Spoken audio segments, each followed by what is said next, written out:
And we are back. Welcome to my final... No. And we are back. Welcome to my preview and predictions for the final day of the Premier League season. As always, I will start off with a massive thank you to all of you guys that have supported the channel over the course of the last 12 months. This is the flagship series on the channel, and I just want to remind everyone how much progress we've made this year. When I did Game Week 38 last season, I had just hit 2,000 subscribers on the channel. We are now well over 10,000 subscribers. So that is an unbelievable achievement. And as always, that is all down to you guys and the unbelievable support you have given. Of course, if you want to support the channel even more, or if you haven't done so already, please do consider subscribing. We've got a whole host of prediction series coming up over the summer. We've obviously just started doing La Liga predictions as well. So next season, we'll be doing Premiership and La Liga every single week on this channel as well. And if you want to support the channel even more, hit that join button at the bottom of your screen right now, and you'll be able to support the channel even more as we look to expand into the course of the 25-26 season. Before we get into today's video, I also want to start by saying a massive congratulations to Sunderland for qualifying, or getting promoted, should I say, to the Premier League for next season with their unbelievable last-minute winner in the playoff final yesterday against Sheffield United. What an incredible way to get to the Premier League. Last-minute winner at the end of extra time in the semi-final, and the last-minute winner in the last minute of stoppage time in the playoff final. Unbelievable achievement for Sunderland. Welcome back to the Premier League, and obviously all of their games will be covered next season on this channel as well. As for the final day of the Premier League season, these are the fixtures that are in question. We actually had a really good week last week for Game Week 37. We got 7 out of 10. No correct scores, sadly, but also combined with some of the other predictions we've done over the course of the last week, it looks like we're going to be able to hit 700 correct scores for the course of the entire season, which would be really, really good. Sadly, we're going to have to get 8 out of 10 to actually get 50% for the Premier League, but it's been such a difficult season to call, and I'm going to tell you right now, this final game week is not going to be any easier. So, if you haven't done so already, please do consider dropping a like on this video, and let's just get straight into it. All 10 fixtures are being played at the same time, as is always the case in the Premier League. But what I like to do on the final day is I always like to tell a little story, work our way round the table, all the different possible matchups that could happen over the course of these matches. And we'll start off with probably the most important matches this Sunday, and that is the race for the European places as it stands. 68, 66, 66, 66 and 65. And wouldn't you just know it, 2 of the teams are playing each other. Nottingham Forest in 7th take on Chelsea in 5th. 1 point separates them. A win for Chelsea guarantees them Champions League for next season. A win for Nottingham Forest guarantees them a Europa League place. However, they would need at least one of City, Newcastle and Aston Villa to drop points in their matches if they're going to get into the Champions League. A draw could spell disaster for both, as essentially if City, Newcastle and Villa all win, a draw would see both Chelsea and Forest miss out on the Champions League. The reason I mentioned the draw is because that is what it was at Stamford Bridge. It was a 1-1 draw between Chelsea and Forest in the reverse fixture. In terms of the team news, Hudson-Odoi is probably not going to make it to face his former club for a Forest perspective. And for Chelsea, there will still be no Nicholas Jackson following his red card against Newcastle. In terms of the actual form, there is no doubt that Chelsea are the better side coming into this. Forest have had a pretty rough run in their final few matches of the season, but they did bounce back with a crucial win against West Ham last week. I don't know. I just think with everything that's on the line, I think Forest are probably going to have enough here. Chelsea have performed when it's mattered this season, but you look at that game against Newcastle a couple of weeks ago, that away loss in the big game, I don't know if they're going to quite have it here. What's important to know is that, yes, Chelsea do have the Conference League final on Wednesday, but this game is far more important. They would happily sacrifice that trophy to get into the Champions League for next season. So I think all guns blazing for Chelsea here. But I just think the way Forest have played this season, I think they're going to do enough to get the win in this game. And I'm going to go for a 1-0 victory to Nottingham Forest. Obviously, like I say, all of these games are being played at the same time, but obviously that result does mean, as we look at the other 3 matches taking place in this race, we start off with Fulham taking on Manchester City, who are the side currently best positioned to qualify for the Champions League. But both of these sides were involved in shock results last weekend. Fulham winning away at Brentford, which I thought was an incredible shock considering how close Brentford were to 8th place and in their race for Europe. Manchester City, of course, losing the FA Cup final, but they bounced back with an impressive 3-1 win over Brentford in midweek to put them in a position whereby all they need to do in this game is get a point and they will guarantee themselves Champions League football for next season. 115 charges permitting, because we still don't know what's happening around those charges. But if City avoid defeat here, they're guaranteed Champions League football until the Premier League finally makes a decision regarding those charges. As for Fulham, they still have a chance of finishing 9th. They obviously did get that win last week, so that could give them that little bit of confidence going into this final game. No fresh injury concerns for them coming into this. For Man City, there'll be no Mateo Kovacic. Obviously, City are also looking forward to that Club World Cup in the summer as well. So they'll probably try and get some minutes in Rodri's legs come the end of this. Question marks whether or not Kevin De Bruyne will play in his final game for Manchester City. At the moment, it looks like he might not, but we shall see. The final thing to note about this game is that Manchester City have won their last 17 matches against Fulham in all competitions, stretching back to 2012. Surely they wrap up 3rd place in the Premier League here. I'm going for a 3-1 win to City.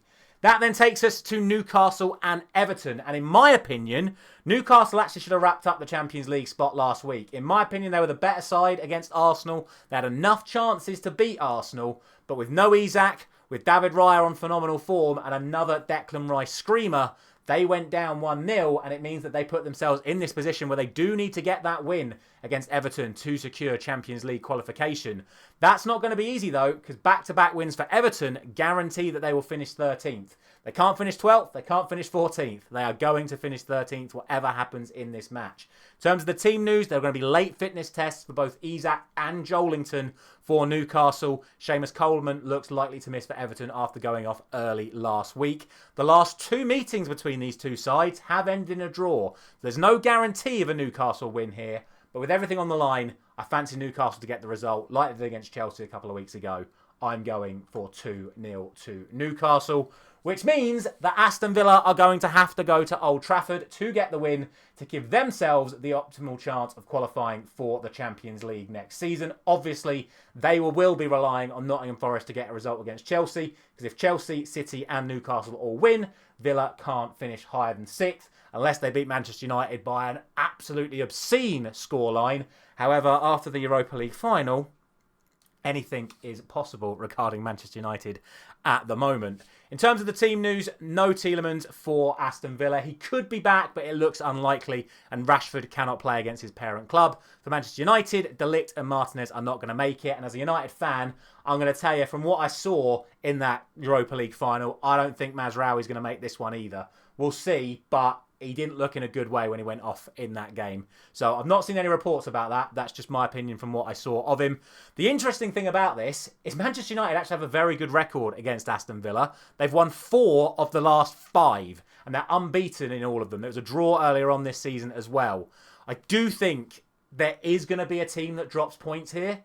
Obviously, one of Forest and Chelsea. But I do think one of City, Newcastle and Villa are probably going to drop points. That sounds bizarre to say, because what I'm actually going to go for here is an Aston Villa win, because I think Manchester United are absolutely horrendous. I can't see them scoring against Villa, and I think Villa will get the win. So even though I've predicted Villa, Newcastle and City all to win, it would still surprise me to see all 3 of them win. But we'll see. I have to go with what I think the favourites are, and that is City, Newcastle and Villa, and I am going for Forest. So unfortunately, as that plays out, it would be City, Newcastle and Villa that get the Champions League, Forest for Europa, and Chelsea in the Conference League spot as things stand going into that Europa Conference League final.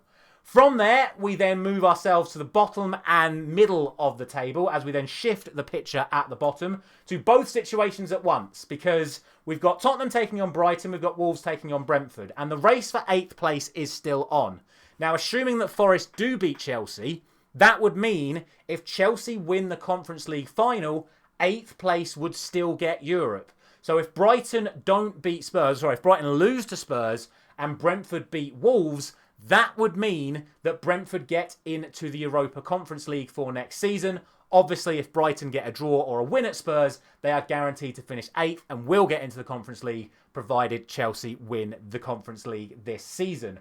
Also, though, you'll see at the bottom of the table, you've got 4 sides in Wolves, West Ham, Man United and Spurs, all separated by just a few points. And the reason why this is so important is because every position in the Premier League is worth roughly £3 million. And in the world of FFP and PSR, £3 million is an awful lot of money right now. So all of these games are actually really important for all of these clubs because every position could be the difference between making a signing for next season or potentially not. So there is definitely stakes on the line here. Obviously, I've already predicted Manchester United to lose. I stand by that. I don't think that's going to give us any motivation to actually go and beat Villa after the disappointment of the Europa League final. But for Spurs, for Wolves, for West Ham, it's an opportunity to cement their places. And obviously for Brentford, even if Chelsea don't win or whatever, and it can't be a European place, it's a chance for Brentford to get above Brighton as well. Anyway, as for the matches themselves, Brighton come into this having won 3 of their last 4, including winning the last 2. Spurs obviously did win that Europa League final, as devastating as that is for me. But they've only won 1 of their last 11 league games, and they haven't won any of the last 6. So in my head, especially when you consider that Brighton are 8th and Spurs are 17th, this is Brighton's game to lose. And let's not forget, Spurs haven't stopped celebrating since winning that final on Wednesday. So they come into this with probably little to no preparation for this match. As far as I'm concerned, Brighton should absolutely be winning this game. In terms of the team selection, it looks like Heung-min Son and Sergio Romero are both going to be unavailable for Spurs after their performances in that final. Apparently, it is going to be both of their last appearances for Spurs. I'm not going to say matches because they're probably not going to play, but they're going to be there. And apparently both could be leaving at the end of the game. No fresh concerns for Brighton. They're on a good run of form. They've also have a pretty decent record against Spurs. They won the reverse fixture 3-2 earlier on this season. So with everything in play, I'm going to give Brighton the win here. And I'm going to go for a 2-1 win. If Spurs are ready for it, they are fit and ready, they could obviously produce something. But I just generally think the way that it's going to go, Brighton will take it. Which will, of course, mean that Brentford will not be able to finish in 8th place. And it also means that Wolves are going to be safe, at the least from Spurs, in terms of their match. But we've just spoken about people leaving. Both of these sides could have their star players leaving in a month's time. Cunha looks set to sign for Manchester United, although that deal could be in a little bit of doubt after that final. Brentford look like they're going to lose Brian Mbeumo. There's a few clubs looking at him. I would be surprised if he stays, but we will see. But it's a chance for both of them to put in a good send-off for their respective clubs. Coming into this, Wolves are on a 3-game losing streak. Brentford were on a very good run before losing that game to Fulham, as we spoke about earlier. In terms of the team news, Strand Larsen went off injured for Wolves against Crystal Palace in midweek. Brentford are potentially going to be without Coyote, who went off in their defeat last time out. But by the looks of things, it looks like he's going to be available for it. In terms of the head-to-head record, it was a 5-3 win for Brentford at the G-Tech, because of course it was. No ground had more goals this season than the G-Tech in the Premier League. It wouldn't surprise me to see another goal fest here. Brentford also won at Wolves last season as well. So I'm going to go for the Brentford win.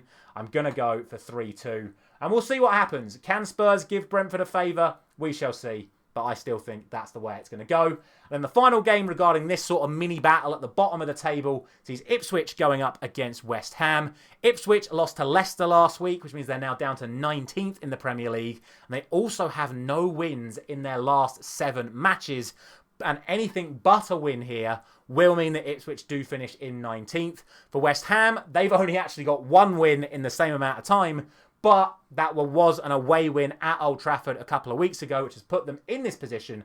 And obviously, if Wolves do lose to Brentford, West Ham can move up to 14th with a victory. In terms of the team news, it looks like Cameron Burgess could be another player injured for Ipswich. They've been riddled with injuries all season long, have Ipswich, and he looks like the latest one to miss out. No fresh concerns for West Ham, who will be saying goodbye to Sofau and Cresswell at the end of this game. Ultimately, I think the Hammers are going to take this one. They won the reverse fixture 4-1. Yes, Ipswich do want to try and send their home fans home happy on the final day of their Premier League campaign, but I just think their legs have run out, and I just think it's not going to happen, and I'm going to go for a West Ham 2-1 win. Let's then jump back up the table a little bit, but also mention the consequences of a potential defeat for Ipswich, because as you can see now, we'll talk about Ipswich and Leicester first. As I just mentioned, if Ipswich lose or draw, Leicester are guaranteed to finish 18th. However, if Ipswich do beat West Ham, they will have that superior goal difference over Leicester. So Leicester will need to get at least a point against Bournemouth to guarantee that they finish 18th. What's interesting is that they're actually unbeaten in their last 3. They've won their last 2 home games and drew away to Nottingham Forest in between. It's just a little too late for Ruud van Nistelrooy's side. Meanwhile, Bournemouth have lost back-to-back games, losing 2 difficult games, it has to be said, but they have still lost back-to-back games to Aston Villa and Man City, which ended their chances of finishing in the European places. But I again reiterate the amount of prize money that is on offer. Look at the points, 52, 53, 54, 55 for Palace, Bournemouth, Fulham and Brentford. Now, I've already done Fulham to lose. I've done Brentford to win, but it's still possible that if Wolves get a result, then Bournemouth could leapfrog a fair few sides here and get themselves in a lot more prize money. In terms of the team news, no Lewis Cook for Bournemouth. He was sent off against Manchester City. For Leicester, there is no fresh injury concerns, but they still have a whole host of injuries. And of course, no Jamie Vardy. He sailed off into the sunset as predicted, getting his 200th goal in his 500th game in the win for Leicester last week. Will they be able to score goals without him? We shall see. What I will say, on top of that good run of form for Leicester and the poor run of form for Bournemouth, Leicester actually have a very good record against Bournemouth. They won the reverse fixture 1-0. They also won the previous fixture 1-0 against them away at Bournemouth in the FA Cup a couple of seasons ago. So they do have a relatively good recent history. So with everything being said, I actually think this is where you're going to find your upset this weekend. And bizarrely, I'm going to go for a 1-1 draw for Bournemouth and Leicester. Call me crazy. Obviously, Bournemouth are going to be considered the favourites for this one. But I have just have this little feeling that Leicester are going to produce something on the final day here and get themselves a point away at Bournemouth. That would mean going into the party game of the weekend, Crystal Palace would have the opportunity to leapfrog both Bournemouth and Fulham in the Premier League table and secure themselves another good chunk of money to round off what has ended up being an unbelievable season for them. It is, of course, the reason I called it the party game is because it is Liverpool taking on Crystal Palace, the Premier League winners and the FA Cup winners. What I'd love to see is Crystal Palace players giving Liverpool a guard of honour, and then as the Liverpool players walk out, they then turn into their own guard of honour to let Crystal Palace have their moment as well. However, Liverpool have no class, and I don't see that happening. I'll hold my hands up and apologise if that is exactly what happens, and fair play to Liverpool if they do that. But I can't see that happening. I think they'll either not do a guard of honour at all because both teams have won a trophy, or Palace will just give one to Liverpool because they are the Premier League champions. But like I say, both sides are going to be in party moods. They've had an unbelievable week, the pair of them. But, again, Liverpool aren't playing for anything here. And Crystal Palace will have the opportunity to gain some big places in the Premier League table and earn a lot more prize money. And best believe, Oliver Glasner is a professional and he is a perfectionist and he will want to win this football match. Whereas I'm not going to say Slot isn't any of those things because look at the amazing season Liverpool have had. But since winning the Premier League title against Spurs, Liverpool haven't won a single game. Meanwhile, Palace have won every single game in that time, including the FA Cup final. So I do think Palace have a relatively good chance of getting the result here. In terms of the team news, McAllister is going to miss this one for Liverpool at the end of his unbelievable season. It's Trent's last game. Is he going to play with all the hoo-ah and the boos? And are they going to be chanting Jeremy Frimpong's name if he's on the pit? Who knows? But it's Trent's last game for Liverpool. We'll see if he actually plays. For Palace, no Gahey, no Wharton, concussion and a knock respectively. So they're not going to feature in this one. Honestly, I think this game could end up anything. I really do. I think every single scoreline under the sun is possible here. Ultimately, it is the final day of the season and Liverpool are going to want to round it off in style. And let's not forget, Salah is chasing that goal contribution record as well. So I'm going to go for the Liverpool win, but I'm just going to go... Oh, apologies. I'm just going to go for 3-2. I forgot to cancel out the bit at the bottom. But I'm going to go for a 3-2 win to Liverpool. But watch this space. I think if Palace are genuinely up for this, I think they will get a result at Anfield here. Because like I said, I think Liverpool are already on their summer holidays. And then finally, we have realistically the only game on the final day that means absolutely nothing. Now, there is a very slim chance that if Southampton beat Arsenal and City beat Fulham by a significant enough margin, then Manchester City can still get second away from Arsenal. But I think that is incredibly highly unlikely. And I think, again, this is just going to be a game for absolutely nothing. And what that does mean is it allows me a brief moment to say congratulations to Arsenal's women's team who won the Champions League against the best women's side in the world in Barcelona yesterday. Unbelievable achievement. We talk about these big cup final upsets this season with Newcastle beating Liverpool and Palace beating Man City. For some reason, people thinking Spurs beating Man United was an upset. But for Arsenal's women to beat Barcelona in that Champions League final is by far the biggest shock of the lot. I did my prediction for it a couple of days ago. I did Barcelona to win it easy. So fair play to Arsenal's women. Unbelievable achievement for them. And maybe if some of the men were watching that, might give them a little bit of inspiration of what sort of standards they need to be setting themselves for next season if they want to be successful. Because that is how you be successful. Anyway, as for this game, going into it, Southampton have a fair few injury problems. No Harwood-Bellis, potentially no Walker-Peters, no Bednarek, and some people suggesting no Tyler Dibbling either around the rumours he could be leaving in the summer as well. For Arsenal, they've got a fair few problems at the back. We obviously know that Gabriel is still going to be out injured, but Saliba is now out as well, and Timber isn't going to make it back for this game, so they're quite struggling a little bit at centre-back. Looks like it's going to have to be Calafiori and Kivior in the back two for Arsenal, which could open the game up a little bit here.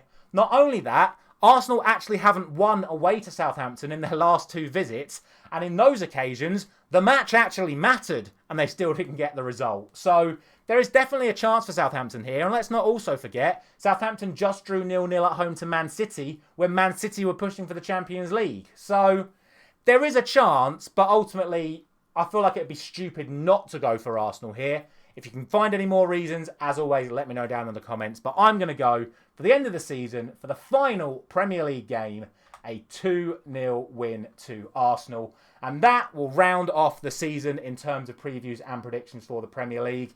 As always, let me know all your thoughts down in the comment section below. Thank you so much for your support over the course of this year. Thank you so much for watching. Loads of wrap-up videos we've got coming up for you next week. We're going to have our Premier League team of the season. We're going to have our actual results for all of the different series. How many predictions we got right across all the different competitions. We're going to have my table review, which at the moment isn't as bad as I thought it was going to be. I was having a little look the other day. With the exceptions of Man United, I don't think I've actually done that bad. So Premier League table review coming up for you next week as well. A final thank you very much for watching all of the content this year. We've still got loads to come next week and still even more to come over the summer. Thank you very much for watching. I'll see you very soon.